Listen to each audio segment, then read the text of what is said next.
Next question, in India Ayurveda day is celebrated on the birth of which of the following. देखो यहाँ पे क्या क्या है, धनवंतरी, सुश्रुत, चरक या बोगर। इनमें से किसके लिए हम लोग आयुर्वेदा, या इनमें से किसके बर्थ एनिवर्सरी पे हम लोग आयुर्वेदा डे सेलिब्रेट करते हैं? आई होप आप सबको पता होगा, इनका नाम है धनवंतरी। ठीक है, अब देखो ये किस दिन पड़ता है, ये पड़ता है अक्टूबर 23, 23 ऑफ अक्टूबर को हम लोग आयुर्वेदा डे मनाते हैं। अब कुछ हम लोग धनवंतरी के बारे में जानते हैं। देखो धनवंतरी को ना हम लोग विष्णु जी के अवतार के रूप में भी मानते हैं।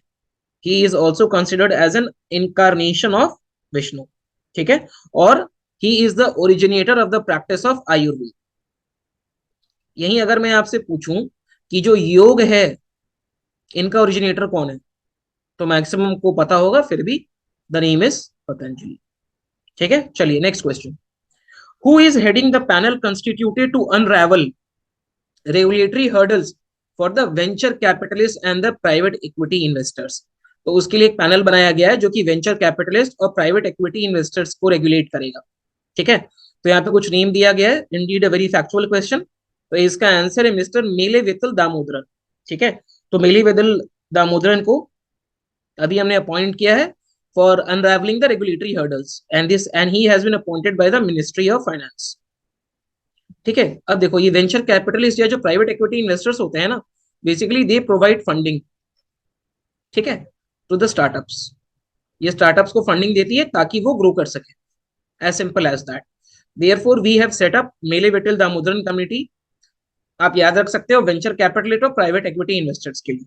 दैट्स इट, इतने में हमारा काम हो जाएगा। अगला क्वेश्चन देखो, William Ruto has taken oath as president of which country. बहुत बार ये क्वेश्चन पूछा जाता है, अगर रिसेंटली किसी कंट्री में इलेक्शंस हुए हैं, वहां पे अगर कोई प्राइम मिनिस्टर या प्रेसिडेंट इलेक्ट हुआ है, then the state pieces they're in a habit of asking those kind of question. तो देखो यहाँ पे हमको बेसिकली अफ्रीका के कुछ देश दिए हुए हैं, कुछ यहाँ पे साउथ अमेरिका के देश दिए हुए हैं। देखो जोम्बी है, चिले है, नाइजीरिया है, केनिया है। इसमें से क्या आंसर होगा? So the answer is Kenya. So William Ruto has taken oath as the president of Kenya. और इनके जो ओपोनेंट थे, his name was mister Raila Odinga. ठीक है, रैला ओडिंगा को इन्होंने हराया है और ये केनिया के प्रेसिडेंट बन गए। चलिए अगला question, which state has launched the cinematic tourism policy of 2022-2027? किस स्टेट ने ये सिनेमैटिक पॉलिसी जो है वो इंप्लीमेंट किया है? तो ये बेसिकली किसने इंप्लीमेंट किया है? Gujarat state government. तो गुजरात के जो सीएम है mister Bhupendra Yadav, he has unveiled the Gujarat first ever cinematic tourism policy. ठीक है, चलिए अगला question, recently the election commission has frozen the symbol of how many registered unrecognized political parties in Bihar? ठीक है, तो देखो पॉलिटिकल पार्टीज भी बहुत तरीके की होती हैं। एक होती है रजिस्टर्ड रिकॉग्नाइज्ड पॉलिटिकल पार्टी, एक है registered unrecognised political party. Question यहाँ पे पूछ रहा है कि इलेक्शन कमीशन ने अभी कितने registered unrecognised political parties of Bihar के इलेक्शन सिंबल को फ्रीज किया है? The answer is of 9 political parties. ठीक है, अब इससे क्या होगा? Now they will be able to take the advantage provided to the political parties under the symbol allotment rule of symbol allotment rule of 1968। इसके पहले क्या होता है ना कि आप सिंबल अलॉटमेंट रूल्स के अंदर बहुत सारे बेनिफिट्स दिए जाते हैं पार्टीज को, आप वो बेनिफिट्स नहीं अवेल कर सकते हो। लेकिन जब इलेक्शन कमीशन ने आपके सिंबल को फ्रोज कर दिया है, then you are entitled to some extra benefits. Okay, moving on to the next question, recently Maharashtra deputy CM Devendra Fadnavis has unveiled the statue of Anna Bahu Sathe in which city? ठीक है, तो अन्ना बाहू साठे की statue को हमने कहां पे unveil किया है? इसका आंसर है मॉस्को में। ठीक है, अब देखिए इसके आगे क्या है। अन्ना बाहू साहे का जो स्टैचू है, ये इन्होंने मॉस्को में अपना किया है। इनको कहा जाता है Anna Bhau Sathe, he is also known as the Maxim Gorky of Maharashtra. He is known as the Maxim Gorky of Maharashtra. Why? Because he was inspired by Gorky's The Mother and the Russian Revolution। ये Russian revolution से बहुत ज्यादा influence थे, और गोरकी की जो the mother's है उससे बहुत ज्यादा इन्फ्लुएंस है, इसलिए इनको कहा जाता है मैक्सिम गोरकी ऑफ महाराष्ट्र। और इनका जो स्टैचू है इसीलिए उसे रशिया के मॉस्को में अनवील किया गया है। अगला क्वेश्चन देखो आप, recently union cabinet has approved the addition of how many tribes into the list of scheduled tribes. ठीक है, तो इसका जो आंसर है वो है 4। Recently, the government it has passed the resolution of adding 4 tribes to the list of the scheduled tribes. Got the point? अब ये ट्राइब्स कौन कौन से ये भी देख लो आप, 4 ट्राइब के नाम क्या क्या हैं। सबसे पहला इसमें ट्राइब है which goes by the name of Hattie tribe. ठीक है, अगला है इसमें नारी कोरवन ट्राइब।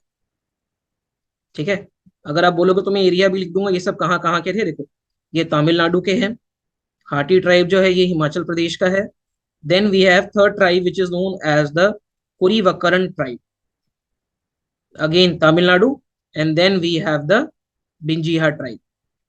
ये आखिरी वाले ट्राइब का नाम हो सकता है बहुत लोगों ने सुना होगा। ठीक है, बिंजिया ट्राइब ऑफ छत्तीसगढ़। ये 4 ऑप्शन हमको दिए गए। अब एक छोटा सा पीस ऑफ इंफॉर्मेशन आप यहाँ ऐड कर सकते हो कि सबसे पहले जो SC ST की लिस्ट बनती है, जो ये पहली लिस्ट है SC ST की, basically this is done through a presidential resolution. This is done through a presidential resolution with the accordance of the governor of the state. ठीक है, गवर्नर ऑफ द स्टेट के साथ बातचीत करके एक presidential resolution लाया जाता है जिसके तहत हम लोग SC ST का एक लिस्ट बनाते हैं। और उसके बाद जो सब्सिक्वेंट एडिशन या सब्सट्रैक्शन है, सब्सट्रैक्शन से ज्यादा अच्छा होगा removal, this is done by the parliament. ठीक है, बहुत ही छोटा लेकिन एक बहुत ही इंपॉर्टेंट पीस ऑफ इंफॉर्मेशन, आप लोग इसको याद रखना। ओके, चलिए moving on to the next question. World's largest museum of Harappa culture will be set up in which city और डिस्ट्रिक्ट। हड़प्पा कल्चर को शोकेस करने के लिए अभी हम एक बहुत बड़ा म्यूजियम बनाने वाले हैं। ये म्यूजियम हम बेसिकली कहाँ बना रहे हैं, देखिए we have Lothal, Montgomery which is in Pakistan, Rakhigarhi, Burzahom, none of the above. तो ऑप्शन दो इसका जो आंसर है वो है राखीगढ़ी। ठीक है, अब आप देखो यहाँ पे, तो ये जो लार्जेस्ट म्यूजियम है ना, ये राखीगढ़ी में बनाया जा रहा है, और राखीगढ़ी जो है ये पड़ता है इन द हरियाणा स्टेट। ठीक है, अब आप देखो, सबसे पहले राखीगढ़ी में जो एक्सकेवेशन है ना, ये 1963 में स्टार्ट हुआ था। कुछ एक्स्ट्रा चीजें जानते हैं, देखो मान के चलो आपको लोथल के बारे में जानना है, कुछ एक्स्ट्रा फीचर, तो लोथल जो है ये बेसिकली अपने डॉकयार्ड के लिए फेमस है। ठीक है, बुरजाहोम जो है ना, ये अपने पिट हाउसेस के लिए फेमस है, या पिट ड्वेलिंग्स के लिए फेमस है। ठीक है, तो कुछ एक्स्ट्रा पीस ऑफ इंफॉर्मेशन भी हमने इंडस वैली सिविलाइजेशन के साइट्स में से बोरो किया है। अगला क्वेश्चन देखो आप, which became the first bank in the country to issue electronic bank guarantee. Again we have certain options with us, इसका आंसर है HDFC बैंक। ये वो पहला बैंक बना है कंट्री ने जिसने की इलेक्ट्रॉनिक बैंक गारंटी देना स्टार्ट किया है। Got the point? अब आप देखो ये क्या यूज करते हैं ना, this uses NESL paperless DDE platform for disbursing the electronic bank guarantee. इतना डिटेल में हमको नहीं जाना है, ये बहुत माइक्रो डिटेलिंग है, हमें सिर्फ इतना जानना है कि विच इज द फर्स्ट, पूरे भारत का कौन सा ऐसा पहला बैंक है जो इलेक्ट्रॉनिक बैंक गारंटी देने की प्रैक्टिस को स्टार्ट कर रहा है। Answer will be HDFC, that's it. आगे बढ़ते हैं, which of the following has started India first high throughput satellite broadband internet services. ठीक है, we have Agnikul, Cosmos, Starlink, Blue Earth, Hughes communication in India, none of the above, more than one. इसका answer है Hughes communication of India. ठीक है, तो basically Hughes communication of India HCI plus ISRO, they have launched India's first high throughput satellite. तो यहाँ पे खाली HCI नहीं है, मान के चलो इनमें से किसी ऑप्शन में अगर इसरो दे देता तो आंसर हो जाता मोर than one of the above. और ये यूज करता है बेसिकली इसरो का KU band capacity of the GSAT-11 and GSAT-29 satellite. ये सैटेलाइट का जो फ्रीक्वेंसी में KU बैंड है ना, उसको यूज करके ये एक high throughput satellite broadband internet services create करता है अपने आसपास में। What the point? चलिए लेट अस प्रोसीड फॉरवर्ड। अगला है, along with India which of the following country या countries they celebrate engineers day on September 11 to honour M Visvesvaraya. Everyone of us know that M Visvesvaraya के birth anniversary पे हम लोग engineers day celebrate करते हैं 15 सितंबर। लेकिन क्या आपको पता है और भी ऐसे बहुत सारे देश है जो इंडिया के साथ इसको सेलिब्रेट करते हैं। ठीक है, तो यहाँ पे मैं कुछ देशों का नाम आपको बता देता हूँ। They are Sri Lanka, and Tanzania. They also celebrate Engineers Day on 15th of September to commemorate the birth anniversary of M. Vishweshwaraya. Therefore, इस क्वेश्चन का आंसर हो जाएगा option number E. Okay, proceeding forward. Karadu naval exercise is being held in which country? Australia, India, Singapore, USA या फिर more than one? तो इसका simple factual question है. Answer is Australia. In Australia, a multinational naval exercise is being hosted by the royal Australian navy. जो Australia की navy है उनका नाम है रॉयल ऑस्ट्रेलियन नेवी. ठीक है, और ये बेसिकली ऑर्गेनाइज किया जा रहा है इन द डार्विन एरिया. ठीक है, अब यहाँ पे फ्रॉम इंडिया जो शिप इसमें पार्टिसिपेट करेगी वो है INS सतपुरा. ये आप याद रख सकते हो, पूछा जा सकता है आपसे कि ककाडू नेवल एक्सरसाइज में इंडिया की कौन सी शिप जो है वो वहां पे पार्टिसिपेट करेगी. So that is INS Satpura. चलिए next question. Raktdaan Amrit Mahotsav will be launched on the birth anniversary of which of the following leaders. So this will be launched on the birth anniversary of our very own PM mister Narendra Modi. ठीक है, इनका जो birth date है that is September 17. इस दिन हम लोग रक्तदान अमृत महोत्सव ऑर्गेनाइज करेंगे और ये कंटिन्यू होगा from September 17 to October of 1st. Indeed a very noble initiative of donation of blood. आगे देखो आप. Which state will launch the मुख्यमंत्री गौवंश मोबाइल चिकित्सा स्कीम? उत्तर प्रदेश, हरियाणा, मध्य प्रदेश और छत्तीसगढ़. इसका आंसर है आपको छत्तीसगढ़ स्टेट. ठीक है, तो जो छत्तीसगढ़ गवर्नमेंट है ना वो ये स्कीम को लॉन्च कर रही है for better treatment of cow. For better treatment of cows in the area. Okay, then moving on to the next question. Who is the first president who was born in independent India? अब देखो, जब आप इस question को prime से read करोगे ना आपको लगेगा यार ये क्वेश्चन क्या पूछ रहा है, सारे प्रेसिडेंट तो इंडिपेंडेंट इंडिया में ही बने थे. लेकिन ये क्वेश्चन ये पूछ रहा है कि which among the following presidents, India में आज तक के जितने भी राष्ट्रपति हुए हैं उनमें से किसका जन्म इंडिपेंडेंट इंडिया में हुआ था. फॉर एग्जाम्पल देखो आप, जैसे मान के चलो Rajendra Prasad ji, he was the first president of India. अब ये 1951 में इंडिया के प्रेसिडेंट बने थे, तो उस टाइम इनकी कुछ एज हुई होगी, आइदर 20 या फिर मोर देन 40 ईयर्स या 50 ईयर्स के होंगे. तो इनका जन्म कब हुआ होगा? 1900 के आसपास.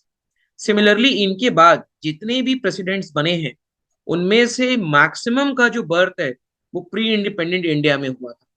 लेकिन there is only one president जिनका की जन्म एक इंडिपेंडेंट इंडिया में हुआ है, and the name is Droupadi Murmu. ठीक है, द्रौपदी मुर्मू कौन है? She is the current president of India. ये भारत की करंट प्रेसिडेंट है, and also she is the second women president. ठीक है, इनके पहले इंडिया की जो पहली विमेन प्रेसिडेंट थी उनका नाम था श्रीमती प्रतिभा देवी सिंह पाटिल. ठीक है, Pratibha Devi Singh Patil. So she is the second women prime minister of India. अब थोड़ा अगर हम इनके बारे में जाने तो इनके बारे में ये फैक्ट है कि she was born on 20th of June 1958. देख रहे हो आप, इंडिपेंडेंट इंडिया में था, and she is a native of Odisha state. ठीक है, क्लियर है, कोई दिक्कत नहीं होनी चाहिए. एक और इनसे रिलेटेड एक फैक्ट है that she is the first tribal women president. यानी she belongs to the tribal community and she is the first tribal women president of India. ये कुछ फैक्ट्स है जो हमको प्रेसिडेंट्स ऑफ इंडिया के बारे में, या फिर कौन सी ऐसी प्रेसिडेंट है जो कि प्री इंडिपेंडेंट इंडिया में, जो कि पोस्ट इंडिपेंडेंट इंडिया में बॉर्न हुई थी, उसके बारे में हम यहाँ बात कर रहे हैं. What the point. अगला क्वेश्चन देखो आप यहाँ पे. Which of the following became the first Har Ghar Jal certified district in the country? आप सबको पता है कि गवर्नमेंट ऑफ इंडिया की एक स्कीम चल रही है जहां पे वो हर घर जल पहुंचाना चाहते हैं. ठीक है, उसके लिए उन्होंने कुछ एक अपना कट ऑफ डेट भी दिया है. नाउ द क्वेश्चन इज कि which among the following is the first district जिसको कि हर घर जल का सर्टिफिकेशन मिला है. Here we have 4 options: Indore, Madurai, Shivpuri and Burhanpur. The answer to this question is Burhanpur district. किस स्टेट में पड़ता है? This comes in the state of Madhya Pradesh. Got the point. तो ये कंट्री का पहला डिस्ट्रिक्ट बना है जो कि हर घर जल सर्टिफाइड है. Got the point. और एज ऑफ नाउ मैं आपको कुछ और डेटा यहाँ पे देता हूँ. यहाँ पे आप 3 स्टेट्स का नाम याद रखना. वो 3 स्टेट्स कौन कौन से? देखो यहाँ पे, they are Goa, they are Telangana, ठीक है, and last is Haryana. And along with three state we also have three UTs. कुछ यूटीज के नाम भी याद रखो, Andaman and Nicobar, Dadra and Nagar Haveli and Daman and Diu, and Puducherry. ठीक है, ये याद रखना, Dadra and Nagar Haveli and Daman and Diu ये एक यूटी है। पहले ये दो अलग अलग यूटीज थे, लेकिन बाद में इनको मर्ज कर दिया गया। ठीक है, तो Dadra and Nagar Haveli and Daman and Diu, this is one UT. तो ये जो पर्टिकुलर 6 एरियाज के बारे में मैं बात कर रहा हूं, they have provided 100% tap water coverage. ठीक है, एक बार फिर से मैं इसको रीआइट्रेट कर देता हूँ, लेट मी रिपीट इट। तीन स्टेट्स का नाम याद रखेंगे, गोवा, तेलंगाना एंड हरियाणा। तीन यूटीज का नाम याद रखेंगे, Andaman and Nicobar, Dadra and Nagar Haveli, Daman and Diu और पुदुचेरी। इन 6 एरियाज ने 100% वाटर कवरेज या 100% टैप वाटर कनेक्शन अपने पॉपुलेशन को दे दिया है। Got the point? Moving on to the next question. Jal Jeevan mission was launched on which of the following dates? देखो, एक चीज याद रखना, स्कीम्स किस दिन पे अप्लाई हुई थी, एप्लीकेशन डेट ऑफ स्कीम। ये बहुत बार स्टेट पीसीएस में पूछा जाता है। एक बार तो ये भी पूछा गया था कि व्हेन वाज डोनाल्ड ट्रंप, ठीक है, when was Donald Trump elected as the president. What the point? फिर I am not able to remember exactly, लेकिन 66 या 67 बीपीएससी में, 67 नहीं 66 में ही पूछा गया था कि what is the exact date of implementation of CAA, citizenship amendment act आया था, इसका डेट ऑफ एप्लीकेशन क्या था। तो इस तरीके के क्वेश्चन बहुत बार पूछे जाते हैं, और खासकर स्कीम्स तो बहुत ज्यादा इंपॉर्टेंट है।